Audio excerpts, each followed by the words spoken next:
Suspense. And the producer of radio's outstanding theater of thrills, the master of mystery and adventure, William N. Robeson. It is now 50 years since the first motion picture was made amidst the orange groves of a sleepy little California village called Hollywood. And a latter-day gold rush began.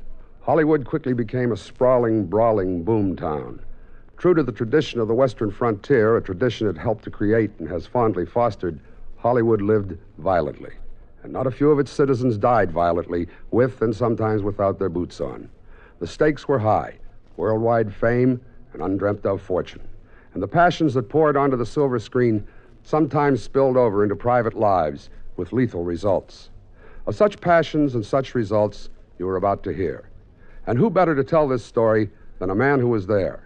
A man who has starred in more motion pictures than any other actor, living or dead, Francis X. Bushman. Listen then, as Mr. Bushman tells about the city that was, in exactly 1 minute. Memo on medals. Interesting information about our military awards and decorations. Campaign medals were authorized by Congress in 1905 for all officers and men engaged in specified wars and military action, including such widely divergent battles as the Civil War in the United States and the Boxer Rebellion in China. The Navy and Marine Corps have a special Manila Bay Medal for members of the United States Asiatic Squadron under command of Commodore George Dewey in May of 1898. The Haitian Campaign of 1915 is commemorated with a medal, as is the Santo Domingo Expedition, which suppressed a revolt in that country and preserved order during elections in 1916. The Army has its Mexican Service Medal for those involved in any of several expeditions or engagements from April 12, 1911 through June 16, 1919. There is also the Army of Cuban Pacification Medal for United States troops who, from October of 1906 to April of 1909, helped establish a stable government in that island nation. The Victory Medal was initially awarded to all United States service personnel in World War I expeditionary forces, including, for the first time, women serving in the military units. There is a story behind every American medal, a proud story of devotion to country and unselfish service to keep it strong and free. And now, Francis X. Bushman, starring in The City That Was, a tale well calculated to keep you in suspense.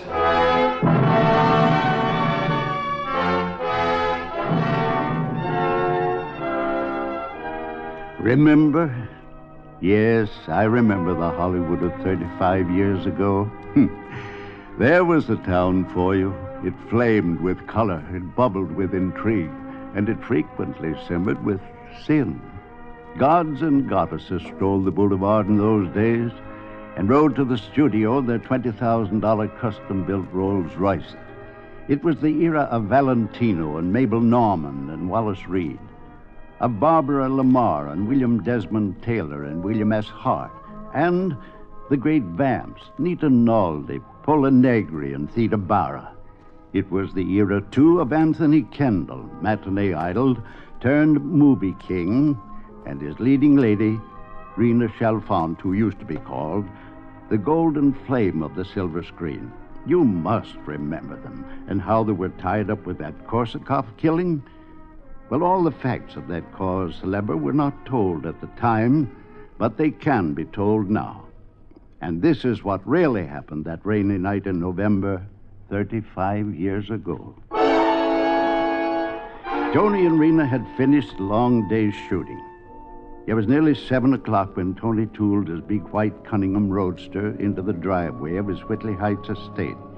He stopped the car under the arch of the entrance gate and was reaching for the electric control button when a masked figure with a gun stepped out from the darkness. All right, hold it right there. What is this? That's the end of the line for you, big shot. Oh, no. Oh, yes. Here's where your boyfriend gets what's coming to him. Tony, it's Bart Malloy. Oh, it wasn't very smart to recognize me, Rena. Now you go with them. All right, Bart. Cut the melodrama. You're drunk. Go on home and sleep it off. I'll see you at the studio tomorrow. There isn't going to be any tomorrow for you two. I'm going to blast Look out, you. Bart, behind you. Oh, Tony, be careful! Let go of that gun, Bart. Let go or I'll... Let go, I said. Yeah, that's better. Now, I'll just unload it so that nobody can get hurt. Here, you can have it back now. Now go home and get some shut-eye. I'll see you in the morning. So you can fire me in front of the whole crew, huh? How did you know that we... Oh, not we. You. I heard all about it an hour ago. Alec Benson didn't want to let me out. You're the one who cut my throat. Oh, why don't you call the cops and do a complete job on me? I have no intention of calling the cops. Why not? That'll make your day perfect. Bart, look, now suppose we forget all about this, all three of us. Right, Rena? Of course. That's big of you. Both of you. Maybe someday I can pay you back. Now go on home, Bart. You need sleep. Sure. That's all I need. Just a little sleep. Thanks, Tony. Thanks for everything. Tony, Yes, darling? would you mind driving me straight on home? Well, what about dinner? I don't feel much like eating now. I just want to go home. All right, honey. Tony, why did you ever put Bart on the picture in the first place? Well, he was on the skids. There wasn't a casting director in town that would hire him. Oh, you and your big heart. Don't you know the surest way to make a man hate you is to do him a kindness? Perhaps, but he promised me he'd go on the wagon. So the first day he showed up pink-eyed as a rabbit and chewing cloves to camouflage the smell of whiskey. He's always chewed cloves as long as I've known him. Well, sure he has. It's the trademark of an alcoholic. Tony, he scares me. Oh, now, don't be silly, honey. Bart may be a lush, but he's not a murderer.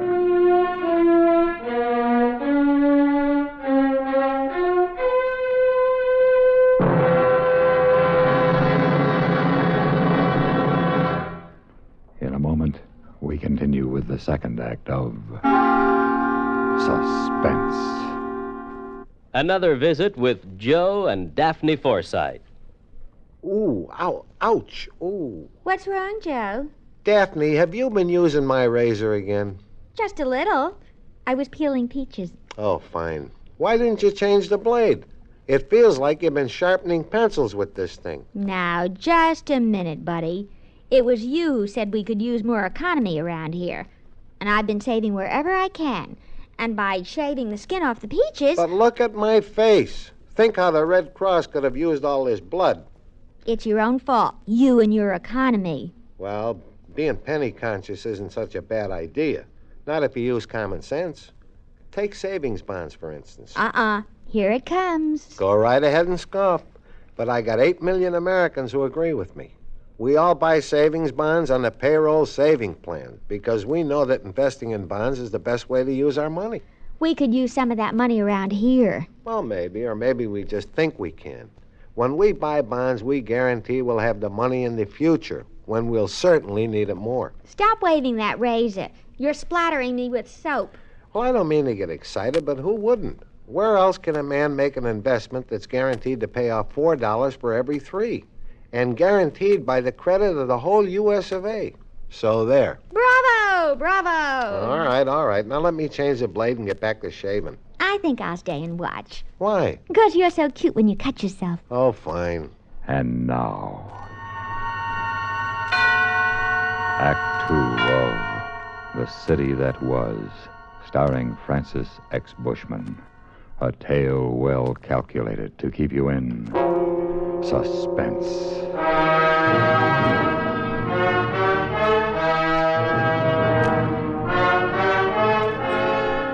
Of course, Bart Malloy didn't take Tony's advice and go home. The evening was still young, and in his misery he needed company. So he headed for Henry's on Hollywood Boulevard. Everybody went to Henry's in those days. It was packed every night with actors, directors, writers, producers, come to see and be seen, and to partake of Henry's wonderful turkey sandwiches, his fabulous German pancakes, and his fragrant coffee. Malloy is downing cup after cup of it now, each one generously laced with whiskey from his hip flask. Also, he's airing his grievances to Fritz, the friendly waiter, who knows him well. So I'll take a drink. One measly drink and he tosses me off a picture. He's a louse. That's what he is. He's a star-spangled louse. Now, Mr. Malloy dacht niet zo. Mr. Kendall is a fine gentleman, a real fine gentleman. Yeah, well, I'll tell you something, Fritz. I'm going to fix your fine gentleman's wagon for him if it's the last thing I ever do. Oh, you shouldn't say such things, Mr. Malloy, especially at such a time as this. Now, just as soon as he's finished his picture, he and Miss Chalfont will be married. Yeah, I know. Say, maybe I ought to figure out a nice present for him, huh? Oh, that sounds better, Mr. Malloy. You know something? Always, I think that Miss Chalfont would marry that Russian director. What was his name? Korsakov. Yeah. Sergei Korsakov. Yeah. They sure were crazy about each other until Tony come along.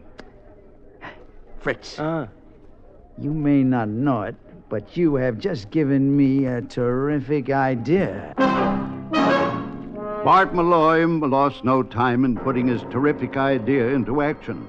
First, he telephoned the director, Sergei Korsakov, made a date to drop by his apartment later that evening. Then he called Rena Chalfont and employed his not inconsiderable talent as a mimic. Hello? This is Hollywood 2749. Yes, it is. May I speak, please, with Miss Chalfont? I am Dr. von Kesselring. Dr. Friedrich von Kesselring. This is Miss Chalfont, Doctor. Oh, I am Mr. Korsakov's physician, Miss Chalfont. I regret to say, some unhappy news for you. Is something the matter with Sergei? He has suffered a coronary occlusion. Oh, no. Is there anything I can do, Doctor? Anything at all? Yes, Miss Chalfont, there is. Mr. Korsakov wished to see you before he goes to the hospital. I think it would make him very happy. Of course. I'll come right over. Malloy counted on the rainy streets and the fact that Rena had to come all the way in from Beverly Hills to give him the time he needed with Korsakov. 5 minutes later, he pulled up in front of the Russian director's house high in the Hollywood Hills. Well, not exactly in front of the house, for it perched 60 feet above the street and was reached by a private elevator which opened on the sidewalk. Very futuristic, a Hollywood showplace of the time, this hideaway of the Mad Russian. Malloy pushed the bell, the elevator door clicked open, and a moment later, he stepped out of the cage into Sergei Korsakov's living room. Hello, Sergei. How are you, my friend? It's good to see you.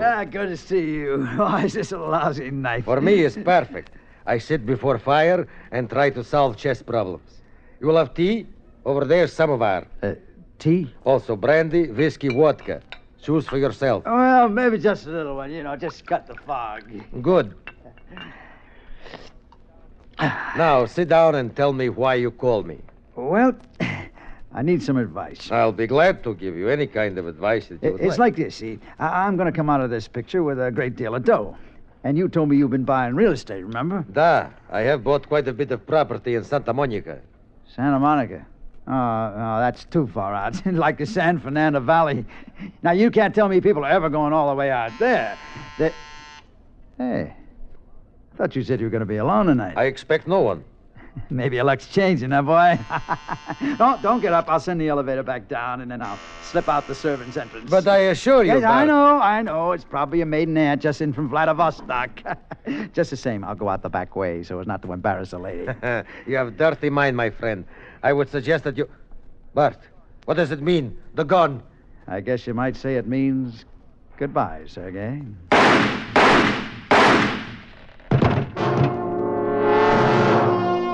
Malloy moved fast now.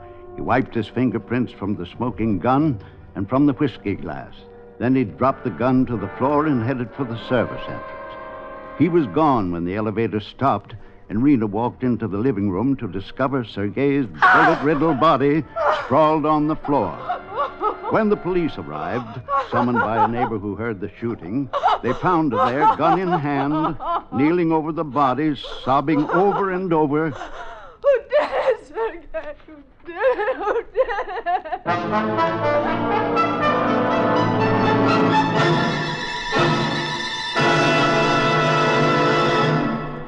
In just a moment, we continue with the third act of Suspense. We have, together, ample capacity and freedom to defend freedom. This is NATO, the North Atlantic Treaty Organization. While the Soviets seek to weaken and disrupt the free world through worldwide military, political, and economic activities, the free world has organized its resources, moral, military, political, and economic, and is ready to deploy them wherever the situation demands. This is the basic reasoning behind the North Atlantic Treaty Organization. The United States of America is a part of NATO. You should be aware of and alert to the objectives and programs of the North Atlantic Treaty Organization. And now, Act 3 of The City That Was, starring Francis X. Bushman. A tale well calculated to keep you in suspense. They allowed Rena Chalfant one phone call. Naturally, she called Tony Kendall. But there wasn't much here his attorney could do for her, since there's no bail on a murder charge. So Tony went to the scene of the crime, and there he found that an old friend of his was in charge of the investigation. Sergeant Kay of Homicide. I'm sorry, Tony, but it just don't look good for your girlfriend. But Rena's no killer. Well, that's not for me to say. I can only go by the evidence I find, and it all points to her. But where's the motive? Rena had no motive. She might have. What do you mean? This is just a theory, of course. Well, let's have it. You may not like it, Tony. I told you, go ahead. Well, she and Korsakoff were pretty good friends before you came along, right? Yes. So maybe he's still in love with her. Maybe he doesn't want her to marry you. Maybe he threatens to do something to stop the wedding. And maybe she shoots him? Right. Wrong. Rena is not a killer, Marty. Maybe. But it looks like she did it. You've been all over the place, I suppose. Stem to stern, everything strictly copacetic, except for a whiskey glass with no fingerprints on it. A what? This one right here. Somebody had a shot of bourbon out of it, then wiped off the prints. Sergei didn't drink. No? Then maybe your girlfriend must have... Here we go with that maybe routine again. No. For your information, Marty, Rena isn't a drinker either. That samovar over there is more in her line. So that's what you call that thing. What's it for? Making tea, Russian style. Hey, what's all this stuff in these little saucers? Lemon peel. It's cinnamon, rose petals, cloves. They put it in the tea. All at once? No, one at a time. Then Korsakov must have been a clove boy. We found a lot of them on the floor. Cloves, eh? And a whiskey glass. You got a theory? Maybe I have. What is it? I'll let you know when I've proved it. Tony Kendall was in makeup and on the set at 8 o'clock the next morning. The cameras were in place and the lights were all set up for the climax scene of Passion Lost, the big fight scene. Alec Benson, the director, greeted Tony with the long face usually reserved for funerals. Tony, I just heard about Rena. What a terrible... Now, save your sympathy. She's innocent. Of course, but what's it going to do to our shooting schedule? Oh, you're just chock full of compassion, aren't you? Well, I mean... Well, how's the great man this morning? Good morning, Bart. And who's going to lower the boom? You or Alec? Well, Bart, you see... I told you last night we'd forget all about it, Bart. Yeah, but I thought you meant... You're still on the picture, Bart. But, Tony, I've already hired... You heard me, Alec. Oh, Tony, I don't know what to say. Well, then save it, and let's get on with this fight scene. Okay. Now, this has got to top any fight scene that's ever been photographed. Sam, I can't hear myself think. All right, you guys. Come on over. Hold the hammers. Hold the talk. Come on. You gotta get easy down. Now, we've got to make the brawl and the spoilers look like a chorus boys' picnic. I want... Look where you go, will you, knucklehead? Don't trip over those cables. Will you please knock it off, Sam? You make more noise than the hammers. Oh, sorry, Mr. Benson. Now, let's get the suspense of the fight in Tolerable David, the brutality of Noah Beery and the Sea-Wolf, the cruelty... Hey, look, Alec, why don't you let Bart and me sort of work it out by ourselves? Then we'll tell you how we see it, and then if it's okay with you, we'll try a take, hmm? Well, all right. Just call me when you're ready. All right. Come on, Bart, let's block out the action. Let's see, we begin here on the balcony when I find you coming out of Helena's room. You go for your gun, but before you can get it from... Tony, I want to thank you for keeping me on the picture. Well, that's all right, Bart. Now, as I was saying, when you... And I want you to know how sorry I am about Rena. Are you really? Are you really sorry? Oh, I sure am. Rena's one of the... Well, then you'll be happy to know that you didn't kill Korsakov. No?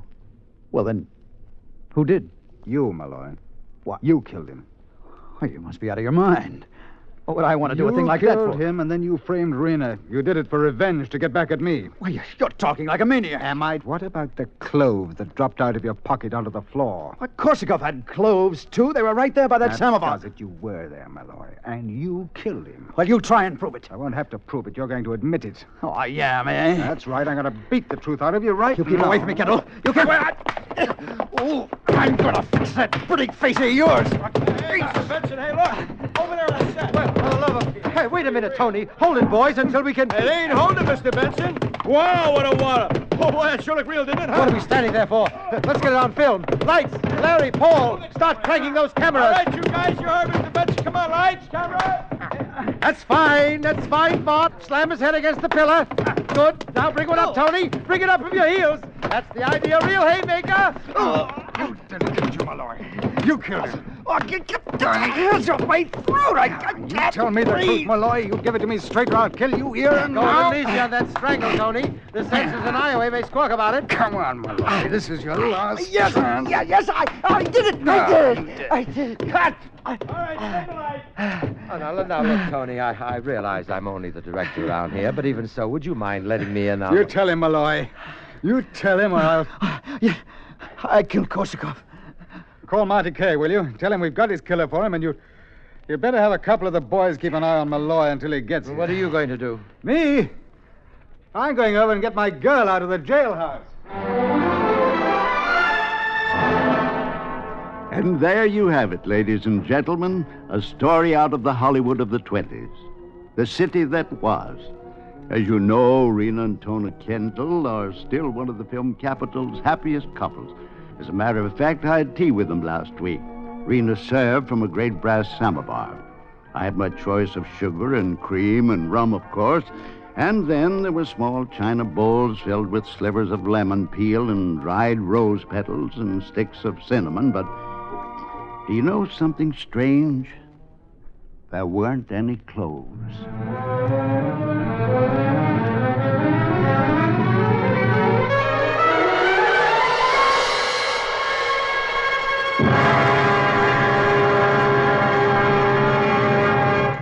Suspense, in which Francis X. Bushman starred in William N. Robeson's production of The City That Was by Richard Wheel. Supporting Mr. Bushman in The City That Was were Norma Eberhardt, Chester Stratton, Ben Wright, Jack Crucian, Joe DeSantis, and Norm Alden. Listen. Listen again next week when we return with The Star of Thessaly, starring Ray Noble. Another tale well calculated to keep you in suspense.